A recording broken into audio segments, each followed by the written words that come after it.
everyone, Outdoors and Botanical here, and today I'm going to be showing you how to feed carnivorous plants. So, the things you'll need are freeze-dried bloodworms, a toothpick, and some water.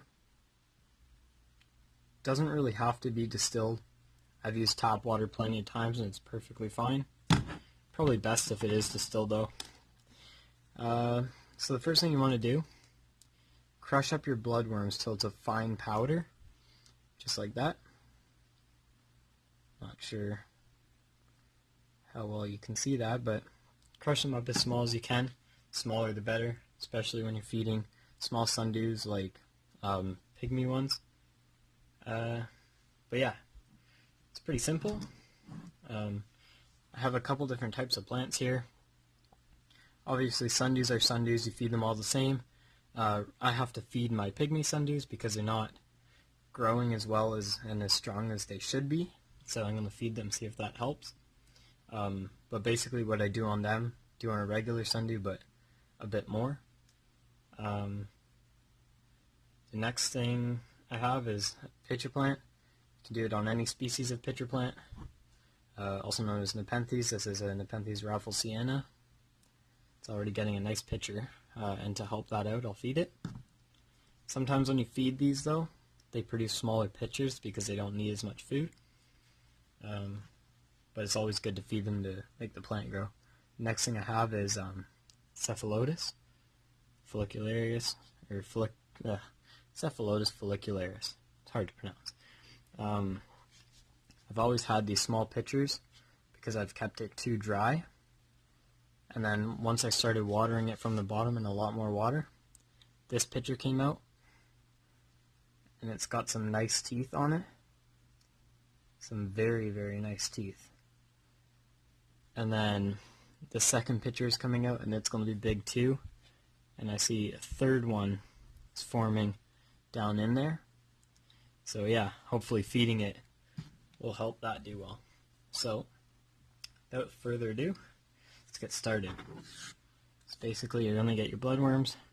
It's easy to use something like this, like a syringe or something, to put water in, or a dropper. That was way too much water. Okay. If you get too much water, just tip it to the other side of the thing. Mix this stuff around. Tip it a bit more. Get a bit more water in there. And then let the water go to the other side while you're mixing that up. Until you have sort of like a, I don't know if you can see, but just so it's hydrated. Basically all you're doing is diluting it so it's not so powerful. But yeah, that's it. So let's start out with the pinguicula. You just want to get a small bit. That's pretty small, but you can do that. Put it on the leaf, just like that. You can do a couple leaves. That's way too much. You don't want too much, but you don't want not enough. That's probably pretty good. This tag's in the way. Let me just take that out. It's just like this. Put it on the leaf. Sort of push it around a bit, just so it knows that it got something. Just like that. And then have a little bit left. Put it on a different leaf.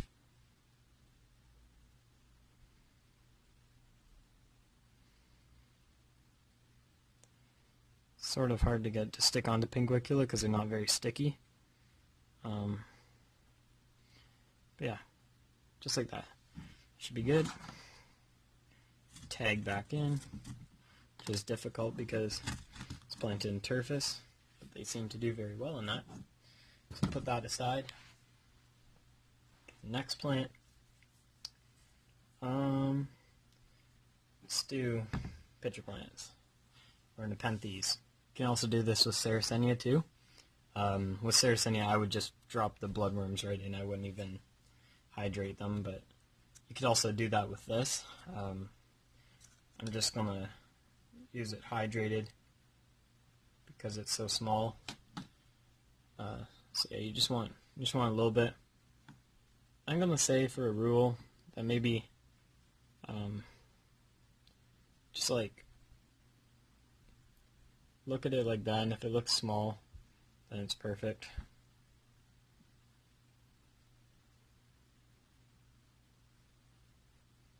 So you're just gonna want to put it in there. There you go. Push it right down into the water. It's on the inside of the pitcher. You don't want to feed it if there is no water inside the pitcher. You don't want to do that. So there it is. I'm going to try to push it down a little bit further. It's not quite in the water.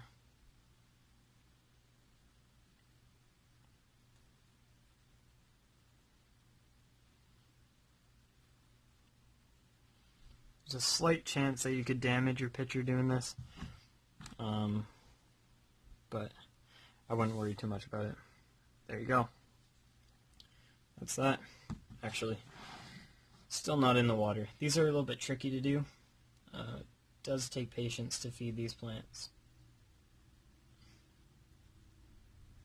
And this pitcher's going to be a little bit damaged because it's so small it's hard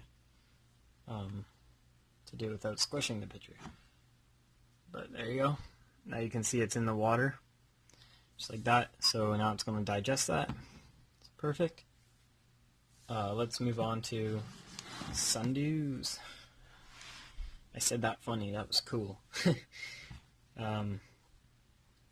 So you really don't need a lot. Like literally what's on this toothpick, probably good enough.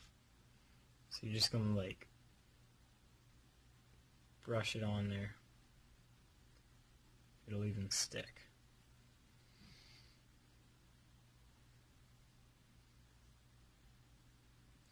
They're so small, it's very difficult.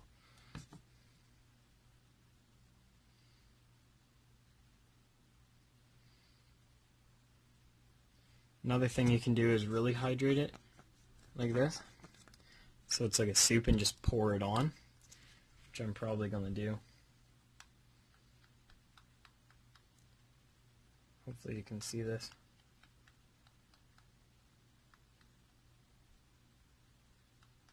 And basically the solids will stick.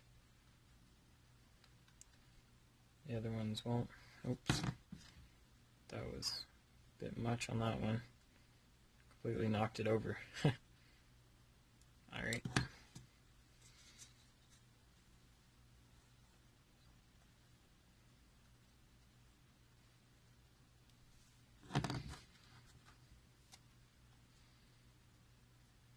Perfect. So we've got some food in these guys. These little ones down here, they're going to be really tricky to feed. You do the same with Sundews. Typically just basically the same as the Pinguicula. You put about that much for the size of the leaf. You don't want a lot. It's always better to start with a little bit, and if you find that you need more, the next time you do it, add a bit more. But yeah, that's definitely a good way to do it, because you don't want to put too much or it could possibly over fertilize the plant and kill it. Or they won't be able to digest it, and then that leaf just rots.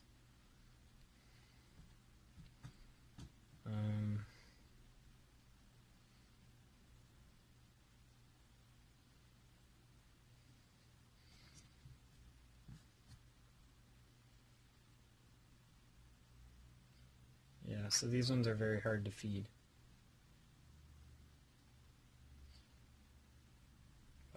I got a bit of food on some of them, but not all of them. That's okay. Alright, we'll put those aside. Let's try the Cephalotus. Yeah. I just got some sphagnum moss put in there today. So far it looks kind of cool. Oops. Camera's wobbling. Alright. Cephalotus, you only want to feed them if there is liquid. in the bottom. Let's do a quick check. It's very hard to tell. I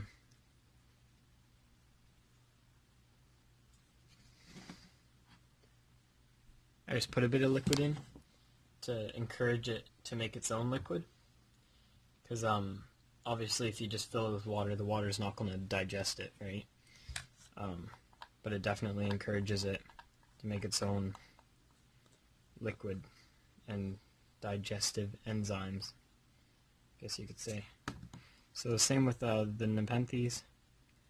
You just want to push it in there into the watery bit.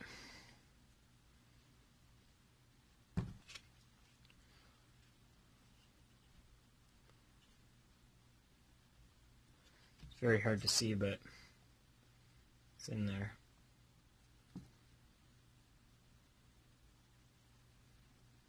A bit more. Do another one.